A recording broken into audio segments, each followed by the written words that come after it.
وكل ضلالة في النار.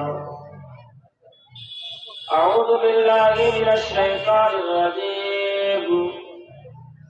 بسم الله الرحمن الرحيم. ألف لام ميم. أحسب الناس أن يتركوا أن يقولوا آمنا وهم لا يفتنون.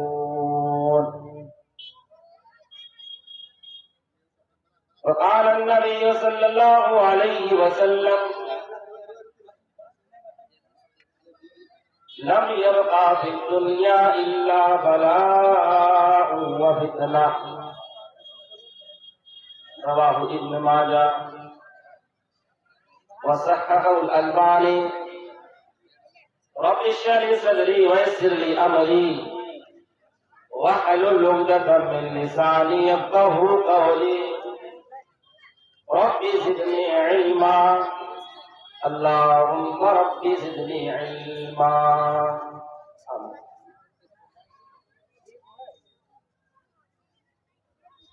معزز علماء اکرام،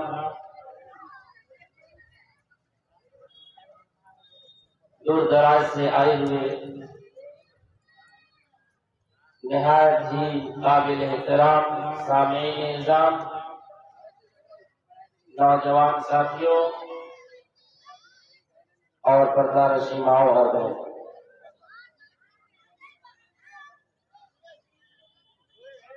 آج کا یہ پروگرام جو رحمت للعالمین کانفرنس کے نام سے جانا جاتا ہے اور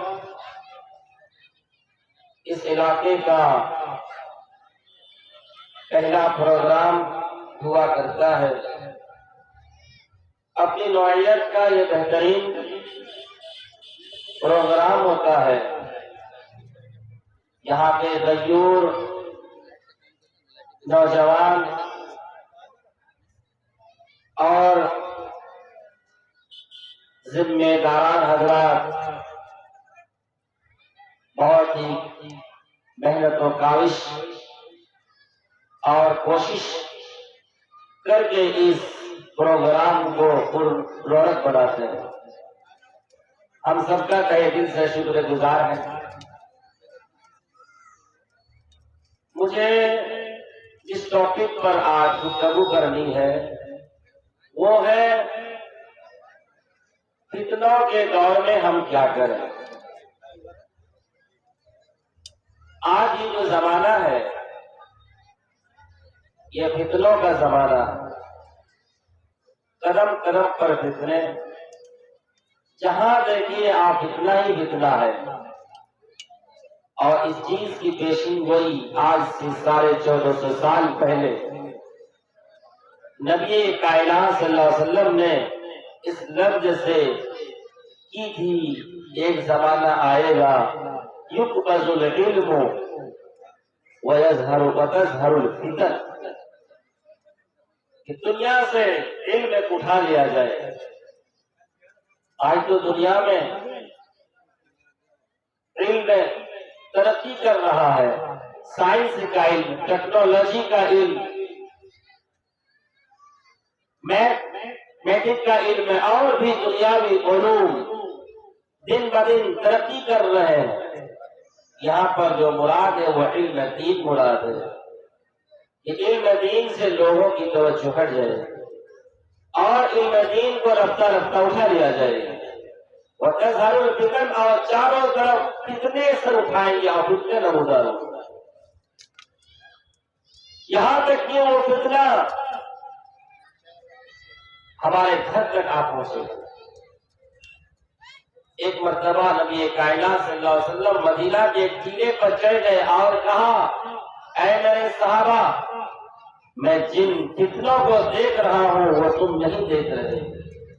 صحابہ نے پوچھا کہ اللہ کے رسول وہ فتنے کیا ہے؟ آپ نے فرمایا انی لأرى الفتنہ خلال بیوتکم، کہ میں دیکھ رہا ہوں کہ یہ فتنے تمہارے گھروں کے اندر داخل ہو رہے ہیں، کوقع القطر، بارش کے قطروں کی طرح، یعنی بارش کا جو قطرہ ہے ایک وادی سے اترتا ہے، ایک کے بعد ایک گرتا رہتا ہے، اس طریقے سے گھر کے اندر ایک فتنہ ختم نہیں ہوگا کہ دوسرا فتنہ جنم لے لے گا اور فتنے آتے رہیں گے۔ میرے بھائی اور دوستو، آج ہمارے گھروں کے اندر وہ فتنہ آ چکا ہے، اور وہ فتنہ ہے ڈش انٹینا کی شکل میں، وہ فتنہ ہے ایل سی ڈی کی شکل میں، وہ فتنہ ہے موبائل کی شکل میں۔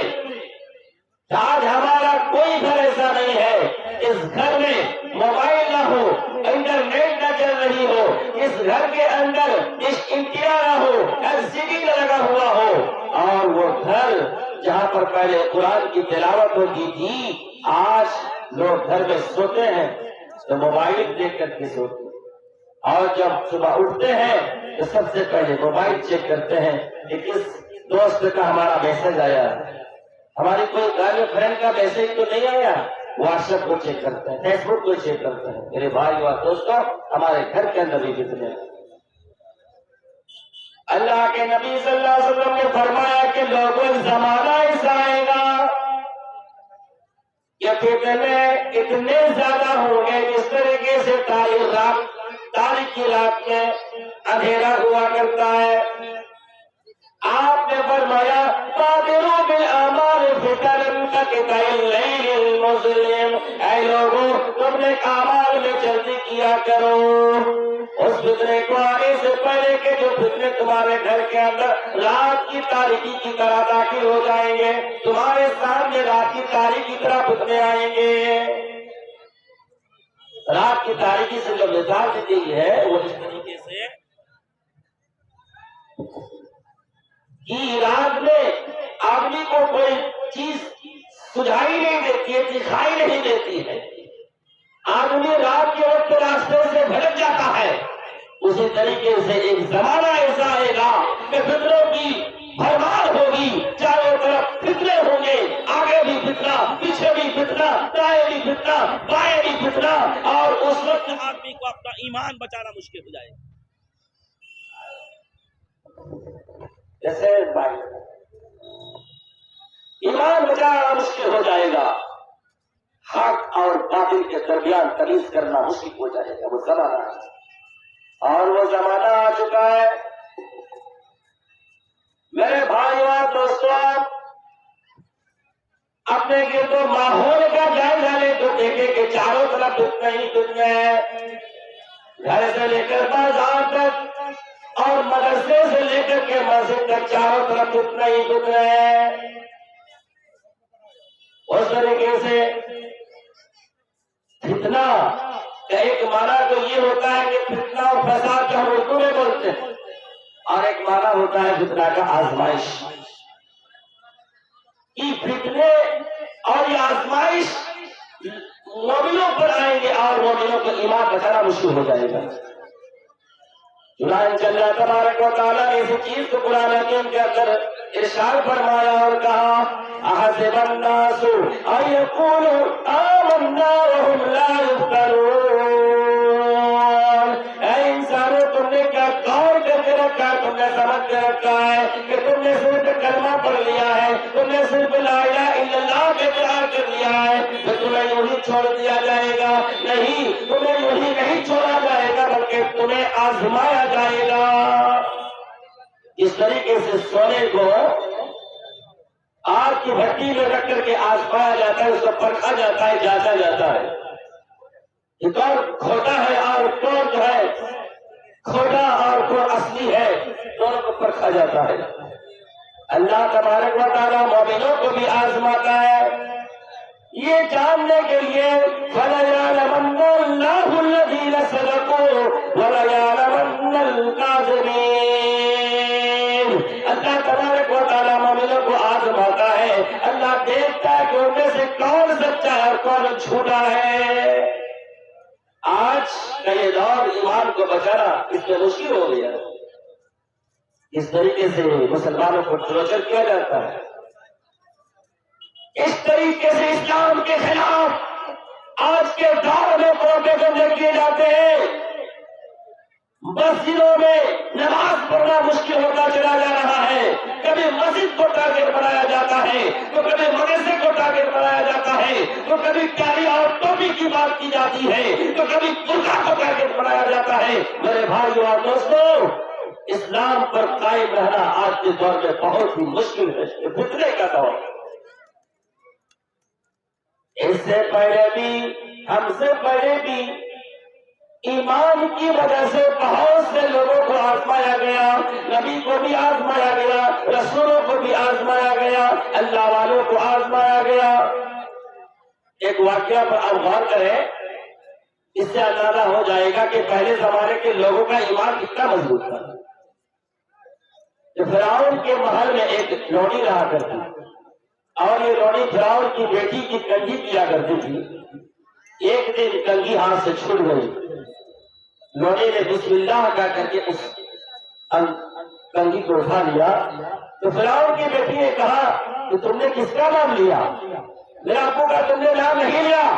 اس نے کہا کہ میں نے اس کا نام لیا ہے جو میرا بھی رب ہے اور تیرے باپ کا بھی رب ہے. اس نے کہا میں اپنے ابو سے کہہ دوں گی تاکہ جاؤ، مجھے کوئی پرواہ نہیں، جاؤ تو اپنے باپ سے کہہ دیتے. فرعون کو پتا چلتا ہے. فرعون اس لوڑی سے پوچھتا اور کہتا ہے بتا، یہ ساری سلطنت مجھے خدا تسلیم کرتی ہے اور تم کسے خدا مانتی ہو؟ بولو. اس نے کہا میں اس خدا کو مانتی ہوں جو تمہارا بھی رب ہے، جو میرا بھی رب ہے، جو مشرق و مغرب کا رب ہے، جو ساری کائنات کا رب ہے، اس رب کو میں مانتی ہوں.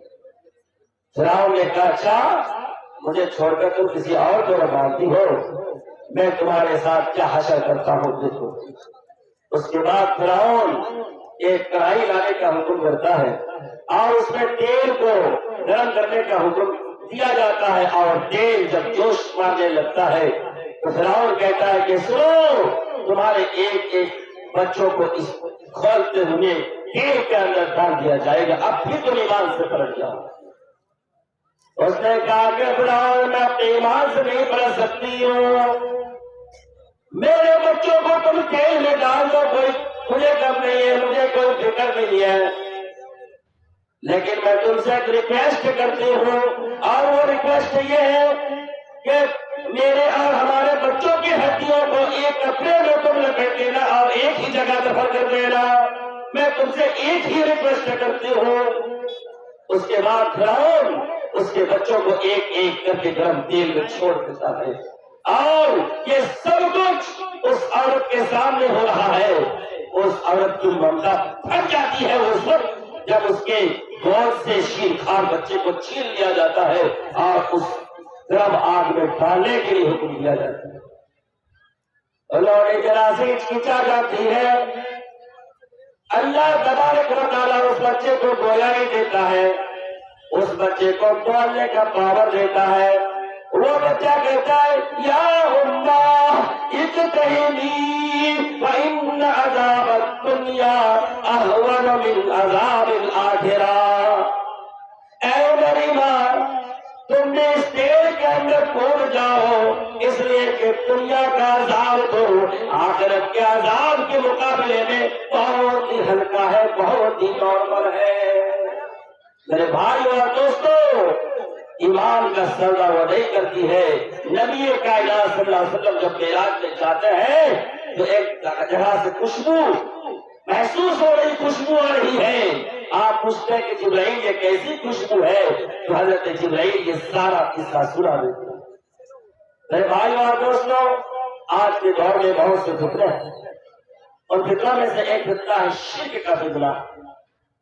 آج لوگ ایمان کا دعویٰ کرنے کے باوجود شرک کر رہے ہیں. اور سن لو کہ شرک کرنا صرف یہ نہیں ہے غیر اللہ کے سامنے سجدہ کیا جائے، غیر اللہ کو جو ہے اپنا معبود سمجھے، غیر اللہ کو اپنا معبود سمجھ لیا جائے، صرف یہی شرک نہیں ہے بلکہ اللہ کو چھوڑ کر کسی کو مشکل کشا اگر سمجھ لیا جائے، اللہ کو چھوڑ کر کسی کو اگر حاجت روا سمجھ لیا جائے، اللہ کو چھوڑ کر اگر کسی کو بیوی بنانے والا اگر سمجھ لیا جائے تو یہ بھی شرک ہے۔ اور آج دیکھیے آپ پورے ہندوستان کے اندر مزاروں میں کیا ہو رہا ہے، مسلمان کتنا گر گیا ہے میرے بھائی اور دوست، اپنے آپ کو مومن کہتا ہے لیکن نبی کائنات کے زمانے میں مشرکین مکہ جس طریقے سے شرک کیا کرتے تھے اس سے گھناؤنا شرک آج کے دور میں یہ اہل ایمان کا دعویٰ کرنے والے کرتے ہیں۔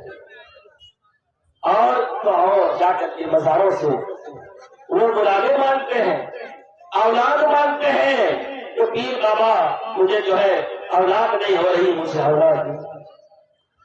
قرآن اٹھاؤ، اللہ تبارک و تعالیٰ فرماتا ہے قُلِ الَّذِينَ زَعَمْتُم مِّن دُونِ اللَّهِ لَا يَمْلِكُونَ مِثْقَالَ حَبَّةٍ فِي السَّمَاوَاتِ وَلَا فِي الْأَرْضِ۔ اے نبی کہہ دو لوگوں سے جو تم گمان کرتے ہو اللہ کو چھوڑ کر کسی اور کو پکارتے ہو، لا یملکون مثقال حبۃ، وہ تو ایک دانہ کے بھی مالک نہیں ہے آسمانوں میں نہ اور زمین میں، جو ایک دانہ کے بھی مالک نہیں ہے وہ اولاد تمہاری جھولی میں کیسے دے سکتا ہے؟ کہیں پر اللہ تبارک و تعالیٰ نے فرمایا ان الذین تدعون من دون اللہ لن يخلقوا ذبابا ولن يطمئنوا له۔ اے لوگوں جو مزاروں میں جا کر کے اولاد مانتے ہو اس کی حقیقت اور اس کی حیثیت کو سمجھو۔ اللہ تبارک و تعالیٰ فرماتا ہے پورے دنیا کے جو پیر مل کر کے ایک مکھی کو بھی بنانا چاہے تو بنا نہیں سکتے ہیں۔ جسے تم پکارتے ہو، جس کے سامنے تم چھولی پھیلاتے ہو، اس کی حقیقت کو اللہ تعالیٰ نے بیان کیا، اس کی حیثیت کو بتلا دیا کہ وہ ایک مکھی کو بھی نہیں پیدا کر سکتے ہیں۔ پورے دنیا کے پیر اور بابا اگر اکٹھے ہو کر کے ایک مکھی کو بنانا چاہے تو کہیں بنا سکتے ہیں۔ ایک مکھی کو بنانا یہ بہت ہی بڑی بات ہے۔ اللہ کہتا ہے کہ اگر اس کے سامنے سے کوئی مکھی جو اللہ کی بہت ہی حقیر مخلوق ہے، اگر اس کے سامنے سے کوئی مکھی کسی چیز کو اگر اٹھا لے اور لے کر اڑ جائے تو اسے بھی روکنے کی طاقت اور چھمتا ان دنوں میں نہیں۔ مگر میرے بھائی اور دوستوں آج جو ہے شرک ہو رہا ہے اور شرک کے چپٹ میں بہت سارے مسلمان مبتلا ہے۔ یہ شرک آج کے دور کا بہت بڑا فتنہ، اس طریقے سے ایک فتنہ ہے بے پردگی کا فتنہ، بے پردگی کا فتنہ۔ آج کے دور میں یہ لڑکیاں جس طریقے سے لباس پہنتی ہیں اس لباس کو دیکھنے کے بعد شرم سے ہمارا سر چھوٹ جاتا ہے۔ ابھی آپ دیکھیں گے جلسوں کی جو ہے دکانوں میں اور اس ایریا میں کیسی لڑکیاں سج دھج کے میک اپ کر کے جو ہے پرفیوم لگا کر کے گھومتی ہیں، اور یہ لڑکیاں لڑکوں کو دکھانے ہی کے لیے جلسوں میں گھومتی ہے دکانوں میں، اور کچھ نوجوان لڑکے جو بھیڑیے بن کے آتے ہیں اور لڑکیوں کو اپنے جال میں پھنسانے کی کوشش کرتے ہیں، کس طریقے سے ہمارے سکول میں آ جائے، ان کو ٹارچر کرنے کے لیے آتے ہیں۔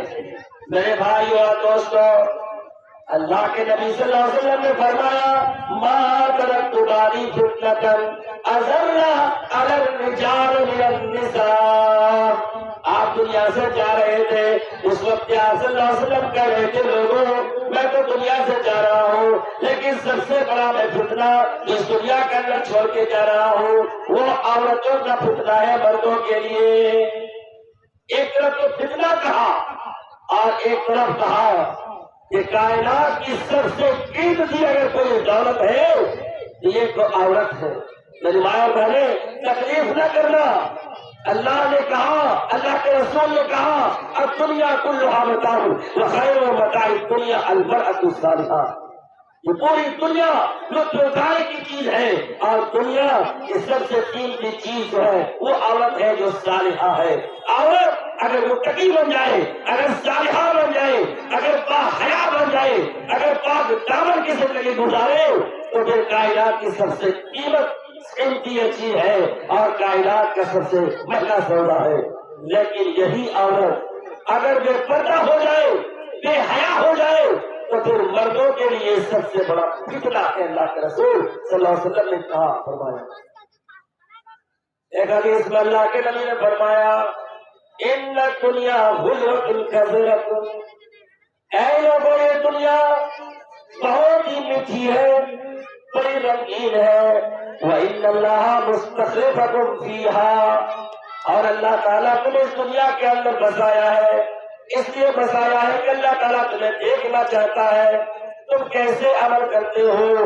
پھر اللہ کے رسول نے فرمایا، وَاتَّقُوا الدُّنْيَا وَاتَّقُوا النِّسَاءَ، اے لوگوں تم دنیا سے بچو اور تم عورتوں سے بھی بچو۔ عورت کا فتنہ بہت بڑا فتنہ ہے میرے بھائیوں، مارکیٹنگ کرتی ہے، اب 2 4 5 جو ہے لڑکیاں ایک ساتھ ہو کر کے جھوم بنا کر کے مارکیٹوں میں جاتی ہے اور بڑی آواری کے ساتھ مارکیٹنگ کر رہی ہے۔ کہاں چل رہی ہے، کیسے چل رہی ہے، کس انداز میں چل رہی ہے، کوئی فکر نہیں ہے۔ اور آج ہم اتنے زیادہ دیوس ہو چکے ہیں کہ ہم نوٹس بھی نہیں کرتے ہیں کہ ہماری بیٹی جو ہے کہاں جا رہی ہے، وہ بازار جا رہی ہے، چوراہے میں جا رہی ہے، کہاں جا رہی ہے، ہم اس کی کوئی نوٹس نہیں کرتے، اس کے بارے میں نہیں پوچھتے۔ میری ماں اور میں نے ذرا غور کرو، آج تم اپنے جسم کو نمائش کرنے کے لیے، دکھانے کے لیے گھومتے پھرتی ہو۔ صحابیات کے اس دور کو یاد کرو کہ اللہ کے رسول صلی اللہ علیہ وسلم صحابہ کے سامنے کا حدیث بیان کر رہے ہیں، من جر ثوبه خيلاء لم ينظر الله اليه يوم القيامة، کہ جو آدمی اپنے کپڑے کو تکبر کرتے ہوئے گھسیٹے گا تو اللہ تعالیٰ قیامت کے دن اس کی طرف دیکھنا بھی گوارا نہیں کرے گا۔ حضرت ام سلمہ رضی اللہ تعالیٰ عنہا اسی محفل میں بیٹھی رہتی ہے، اللہ کے نبی صلی اللہ علیہ وسلم سے سوال کرتی ہے اور پوچھتی ہے، فَكَيْفَ يَسْتَانَ النِّسَاءُ بِخُيُولِهِنَّ، اللہ کے نبی آپ بتائیے کہ عورتیں اپنے چادروں کے کنارے کیا کریں؟ آپ نے فرمایا یرخین الشمرا، کہ وہ جو ہے ایک بالش اپنے چادر کے کنارے کو لٹکا لیا کریں۔ کیا جواب ہے ام سلمہ کا؟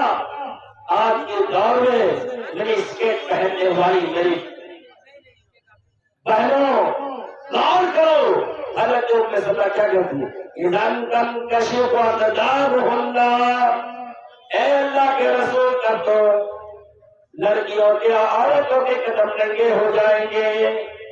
آپ نے فرمایا فَيُرْخِينَهُ سِرَاحًا وَلَا يَزِلُ عَلَيْهِ، اے ام سلمہ کو سن لو، ایک ہاتھ جو ہے چادر کے کنارے کو لٹکا لیا کرے گی اور اس سے زیادہ نہیں کرے گی۔ تصور کرو دور ایسا تھا کہ صحابیات اپنے پیر کے نیچے حصے کو، قدم کو بھی وہ دکھانا گوارا نہیں کرتے تھے تھی، اور آج کے دور میں ہماری جو ہے پہلے بازو بھی کھلا ہوا ہے، سر کے بال بھی کھلے ہوئے ہیں، زلفیں لہر رہے ہیں، پیٹھ بھی اور جو ہے سینے کا حصہ بھی کھلا ہوا ہے، اور اس طریقے سے اوپنلی لندراتے پھرتی، ذرا تصور کرو۔ اور اس نبی کائنات کی بیٹی پر قربان جاؤ، حضرت فاطمہ رضی اللہ تعالیٰ عنہا جو پوری زندگی باپردہ ہو کر گزاری تھی، اس نے مرنے کے بعد وہ بے پردہ ہو جائے گی اس کی فکر ستا رہی تھی۔ حضرت علی سے وصیت کرتی اور کہتی علی سنو، اگر میری موت اگر ہو جائے تو میرا جنازہ دن میں نہیں نکالنا، رات کے وقت مجھے کفن دفن کرنا، گھر سے میرے جنازہ کو رات کے وقت نکالنا۔ حضرت علی پوچھتے ہیں اے نبی کی بیٹی یہ کیوں؟ حضرت فاطمہ کہتی ہے کہ اے علی اس لیے کہ میں یہ بھی نہیں چاہتی ہوں کہ کسی غیر مرد کی نظر ہمارے کفن کے اوپر بھی پڑے۔ اللہ اکبر، کیسی وصیت کہ کفن پر بھی غیر مردوں کی نظر نہ پڑے۔ اور ہم جو ہیں جو مردوں کو اکثر کرنے کے لیے، مردوں کو اپنی طرف کھینچنے ہی کے لیے یہ بھڑکیلے لباس پہنتے ہیں، یہ نصف عریاں لباس پہنتے ہیں، یہ اسکن ٹچ لباس پہنتے ہیں اور بہت ہی چست اور بھڑکیلا اور بھاری لباس پہنتے ہیں۔ یہ بہت ہی بڑا فتنہ ہے آج کے دور کا۔ اللہ کے رسول نے کہا کہ ایسی عورتیں جو بے پردہ ہو کر گھومتی ہے اور مردوں کو اپنی طرف جو ہے کھینچنے کی کوشش کرتی ہے، جنت کے اندر داخل نہیں ہو سکتی ہے اور اللہ جنت کی خوشبو بھی ہے۔ میرے بھائیو اور دوستوں، اس طریقے سے آج کا ایک بہت بڑا فتنہ ہے موبائل کا فتنہ۔ یہ موبائل ہمارے سماج میں جب سے آیا ہے بہت سے نوجوانوں کو تباہی کے دہانے پر ہٹا دیا، ماں اور بہنوں کو بے پردہ کر دیا، سماج کے اندر زنا کو سب سے زیادہ اگر فروغ دیا ہے تو موبائل نے دیا ہے۔ مجھے اگر دلیل مل جائے تو میں یہ کہنے پر جرأت کروں گا کہ دجال سے بھی بڑا فتنہ آج کے دور کا فتنہ ہے موبائل۔ موبائل نے ہم سے قرآن کی تلاوت کو چھین لیا، ہم سے تسبیح کو چھین لیا، ہماری آنکھوں سے حیا کو چھین لیا، ہماری ماں بہنوں کی حیا کو چھین لیا، اس کے پردہ کو چھین لیا اور سماج کو پورے جو ہے بھلا بنا دیا۔ میرے بھائی اور دوستوں، اس لیے آج کے دور کا بہت بڑا فتنہ یہ موبائل بھی ہے، اس طریقے سے اور بھی بہت سارے فتنے ہیں، بیان کیا جائے تو گھنٹوں گھنٹوں جو لگ سکتے ہیں۔ میری آواز بھی دین سے پھنسی ہوئی ہے اور چاہتا ہوں کہ محدود وقت ہی پر میں بات ختم کروں، اس لیے انشاءاللہ اور کسی موقع پر تفصیل سے گفتگو کروں گا اس موضوع پر۔ عقیدت دعا ہے کہ پروردگار عالم فتنوں کے اس دور میں جو ہے ہم اپنے ایمان کو بچا سکیں، اس کی توفیق عطا فرما۔ ہم جو ہے عبادت کو لازم کریں، ہم صبر کریں اور ہم صحیح علم حاصل کریں اور عبادت مسجد میں لگ جائے، قرآن کی تلاوت کریں۔ انشاءاللہ ان صورتوں میں ہم اپنے ایمان کی حفاظت کر سکتے ہیں۔ اللہ تعالیٰ سے دعا کرتے ہیں کہ پروردگار عالم ہمیں جو ہے تمام در فتنوں سے اپنے دامن کو بچانے کی توفیق عطا فرما۔ آمین وآخر دعوانا الحمدللہ رب العالمین۔ السلام علیکم ورحمۃ اللہ وبرکاتہ۔